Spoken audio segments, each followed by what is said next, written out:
Hello hello साथीहरू, हेर्नुहोस् यति रमाइलो यति मिठो स्याउ चाहिँ यसरी भर्खर भर्खर भर्खर पाक्न थालेको थियो हैन। यसरी रातै भएको छ। के गर्नु हजुर, अब बुस्ने छोडेर जानुपर्ने भयो। यो स्याउ कसले खाने होला। अब हामी नै गएपछि के गर्नु, नजाने भन्दा नि जानुपर्ने बाध्यता है। यसरी भर्खर पाक्न थालेको छ। के गर्नु होला। यो चाहिँ नास्पाती हैन, हाम्रो नेपालतिर चाहिँ छुट्टै हुन्छ। यतातिर चाहिँ यस्तो हुने, तर कति मिठो हुने कि, तर नेपालको भन्दा चाहिँ मिठो हुने रहेछ हैन।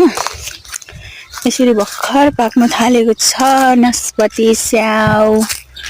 यसरी रातै रातै रातै छोडेर नजाउँ भने पनि जानुपर्ने। हामी चाहिँ हेर्नु यस्तो भए के अरे, हामी भर्खर भर्खर आउँदाखेरि सानो सानो थियो हैन, भर्खर फल्न थालेको थियो। अहिले चाहिँ 2 महिना बसेर चाहिँ यति आयो। यति ठुलो ठुलो भइसकेको छ कि हैन। यति राम्रो छ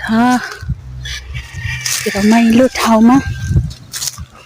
यति रमाइलो ठाउँ चाहिँ हामी छोडेर जाने भोलि हैन। भोलि जाने, के गर्नु, नजाऊँ भन्दा पनि जानै पर्ने। तातो घाममा फेरि सताउने भयो यो कुवेतको गर्मीले।